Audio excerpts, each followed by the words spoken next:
ಏನ್ ಮಾಡಿ ಹಿಂಗ್ ಬರೆದ್ಬಿಟ್ಟವ್ರೆ. 8 ಅವರ್ ಮಾತಾಡಿ ಮಾತಾಡಿ ಎಲ್ರಿಗೂ ಮಾಡ್ತಿರ್ತಾರೆ ಸೈಕು. ಅದಕ್ಕೆ ಮನೇಲಿ ಯಾರು ಇವ್ರನ್ನ ಮಾಡ್ತಿಲ್ಲ ಲೈಕು. ಟಮಾಟೋ ಮಿಲ್ಡಕ್ಕ ನೀವು ಆಚೆ ಹೋಗುದ್ ಪಕ್ಕ, ಟಮಾಟೋ ಮಿಲ್ಡಕ್ಕ ನೀವು ಆಚೆ ಹೋಗುದ್ ಪಕ್ಕ. 7 ಅವರು ಸಿಕ್ತವ್ರಿಗೆ ಬಿಡ್ತಾನೆ ತಲೆಗೆ ಡ್ರಿಲ್ಲಿಂಗು. ಅದ್ ಕೇಳಕ್ಕೆ ಎಲ್ರಿಗೂ ತುಂಬಾ ಬೋರಿಂಗು. ಮಾತೆತ್ತರೋಗಿ ಕ್ಯಾಮ್ರಾ ಮುಂದೆ ನಿಂತ್ಕತಾನೆ. ಇನ್ನೊಂದು ಸ್ವಲ್ಪ ಹೊತ್ತಲ್ಲೇ ಬಾಗ್ಲ ಹತ್ರ ನಿಂತ್ಕತಾನೆ.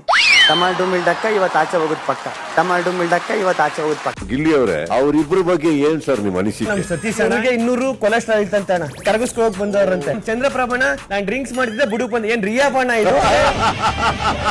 ಸ್ಕಿನ್ನು ಏರ್ಗೆಲ್ಲ ಅಷ್ಟು ಕೇರ್ ಮಾಡ್ತಾರೆ ಅಣ್ಣ. ಬಲಿಕನ್ನ ಕೆಮ್ತಾ ಇರ್ತಾರೆ. ಅವ್ರು ನೋಡಿದಾಗ ಈ ಹಳೆ ಗಾಡಿಗೆ ಟಿಂಕರಿಂಗು ಪೇಂಟಿಂಗು ಮಾಡಿರ್ತಾರೆ ಅಣ್ಣ. ಸ್ಟಾರ್ಟ್ ಮಾಡಿ ಅವರು ಬಾತ್ರೂಮ್ ಇಂದ ಆಚೆ ಬರಲ್ಲ. ಇವರಿಬ್ರು ಮೇಕಪ್ ಮನೆಯಿಂದ ಆಚೆ ಬರಲ್ಲ.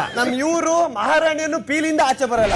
ಕನ್ನಡ ಬಿಗ್ ಬಾಸ್ ಸೀಸನ್ 12ರ ಅಖಾಡದಲ್ಲಿ ಈಗ ಒಬ್ಬನೇ ವ್ಯಕ್ತಿಯದ್ದೇ ಸದ್ದು. ಹೌದು, ನಾವು ಹೇಳ್ತಿರೋದು ಕಾಮಿಡಿ ಕಿಲಾಡಿ ಖ್ಯಾತಿಯ ಸದ್ಯ ಬಿಗ್ ಬಾಸ್ ಮನೆಯಲ್ಲಿ ಗಿಲ್ಲಿ ಎಂದೇ ಪ್ರಸಿದ್ಧರಾಗಿರೋ ಗಿಲ್ಲಿ ನಟನ ಬಗ್ಗೆ. ಬಿಗ್ ಬಾಸ್ ಮನೆಗೆ ಹೋಗೋಕ್ಕೂ ಮುಂಚೆ ಇವರು ಬರೀ ಕಾಮಿಡಿ ಮಾಡ್ತಾರೆ ಅಂದುಕೊಂಡಿದ್ದ ಜನರು ಈಗ ಇವರ ಗೇಮ್ ಪ್ಲಾನ್ ನೋಡಿ ದಂಗಾಗಿದ್ದಾರೆ. ಸೋಷಿಯಲ್ ಮೀಡಿಯಾ ಅಬ್ಬರ.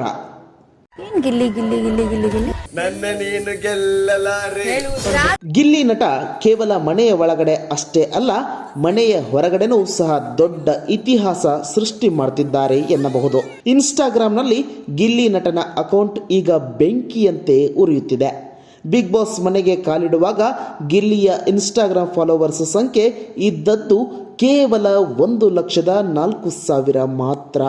ಆದರೆ ಬಿಗ್ ಬಾಸ್ ಮನೆಗೆ ಹೋದ ಕೆಲವೇ ವಾರಗಳಲ್ಲಿ ಈ ಸಂಖ್ಯೆ ಈಗ ಬರೋಬ್ಬರಿ 10 ಲಕ್ಷ ಅಂದರೆ 1 ಮಿಲಿಯನ್ ಗಡಿಯತ್ತ ದಾಪುಗಾಲು ಹಾಕುತ್ತಿದೆ. ಈ ಮಟ್ಟದ ಕ್ರೇಜ್ ಬಿಗ್ ಬಾಸ್ ಇತಿಹಾಸದಲ್ಲೇ ಅತ್ಯಂತ ಅಪರೂಪದ್ದು. ಹಳೆಯ ಪಯಣದ ನೆನಪು. ಗಿಲ್ಲಿ ನಟನಿಗೆ ಈ ಗೆಲುವು ಸುಮ್ಮನೆ ಸಿಕ್ಕಿದ್ದಲ್ಲ. ಜಿ ಕನ್ನಡದ ಕಾಮಿಡಿ ಕಿಲಾಡಿಗಳು ವೇದಿಕೆಯಲ್ಲಿ ನಗುವಿನ ಮಳೆ ಸುರಿಸಿದ್ದ ಈ ಪ್ರತಿಭೆ ಆ ನಂತರ ಭರ್ಜರಿ ಬ್ಯಾಚುಲರ್ಸ್ ಮತ್ತು ಡ್ಯಾನ್ಸ್ ಕರ್ನಾಟಕ ಡ್ಯಾನ್ಸ್ ವೇದಿಕೆಗಳಲ್ಲೂ ತನ್ನ ಛಾಪು ಮೂಡಿಸಿದ್ದರು. ಹಂತ ಹಂತವಾಗಿ ಬೆಳೆದು ಬಂದ ಪ್ರತಿಭೆಗೆ ಈಗ ಬಿಗ್ ಬಾಸ್ ದೊಡ್ಡ ವೇದಿಕೆ ಮಾಡಿಕೊಟ್ಟಿದೆ. 10 ಲಕ್ಷ ಜನರ ಸೈನ್ಯ. 7 ಜನ ಒಬ್ಬರಿಗೆ ಸ್ಟೂಡೆಂಟ್ ಆಫ್ ದಿ ಅವಾರ್ಡ್ ಕೊಡ್ಬೇಕು ಅಂತ ಸರ್. ಆದ್ರೆ ಒಬ್ಬ ಸಿಂಗಲ್ ಸಿಂಹ ನನಗ್ ಬೇಕು ಅಂತ ನಿಂತ್ಕತಾನೆ ಸರ್. ಅದು ಸರ್ ಡೇರಿಂಗ್ ಅಂದ್ರೆ ಸರ್. ಅಶ್ವಿನಿ ಅವರೇ, ನಿನಗೆ ಇಲ್ಲ, ಅದು ಬೇರೆ ಪ್ರಶ್ನೆ. ಏನ್ ರಘುಗಳು ನಿಮ್ಮನ್ನ ಅಶ್ವಿನಿ ಅಂತ ಕರ್ತಾನೆ, ಆಕ್ಸು ಅಂತ ಕರಿಬೇಕಾಗಿತ್ತ?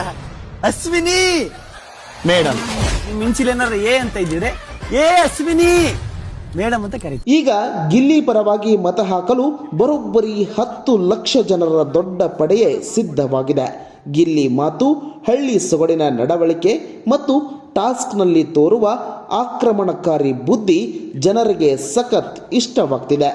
ವಿರೋಧಿಗಳು ಎಷ್ಟೇ ಟ್ರೋಲ್ ಮಾಡಿದರೂ ಗಿಲ್ಲಿ ಫ್ಯಾನ್ಸ್ ಮಾತ್ರ ಸೋಷಿಯಲ್ ಮೀಡಿಯಾದಲ್ಲಿ ಹೊಸ ದಾಖಲೆ ಬರೆಯುತ್ತಿದ್ದಾರೆ. ದಿನದಿಂದ ದಿನಕ್ಕೆ ಗಿಲ್ಲಿ ವೋಟ್ ಬ್ಯಾಂಕ್ ಸ್ಟ್ರಾಂಗ್ ಆಗ್ತಿದೆ. ಪ್ರತಿ ವಾರವೂ ಇವರ ಜನಪ್ರಿಯತೆ ಗಗನಕ್ಕೇರುತ್ತಿದೆ. ಹಾಗಾದರೆ ಈ ಬಾರಿಯ ಬಿಗ್ ಬಾಸ್ ಟ್ರೋಫಿ ಗಿಲ್ಲಿ ಮುಡಿಗೇರುತ್ತಾ ಅಥವಾ 10 ಲಕ್ಷ ಜನರ ಪ್ರೀತಿ ಗಿಲ್ಲಿಯನ್ನ ವಿಜೇತ ಪೀಠದಲ್ಲಿ ಕೂರಿಸುತ್ತಾ? ಕಾದು ನೋಡಬೇಕಿದೆ. ನಿಮ್ಮ ಪ್ರಕಾರ ಗಿಲ್ಲಿ ಈ ಬಾರಿ ಬಿಗ್ ಬಾಸ್ ಗೆಲ್ತಾರಾ? ನಿಮ್ಮ ಅನಿಸಿಕೆಯನ್ನು ಕಮೆಂಟ್ ಮಾಡಿ ತಿಳಿಸಿ.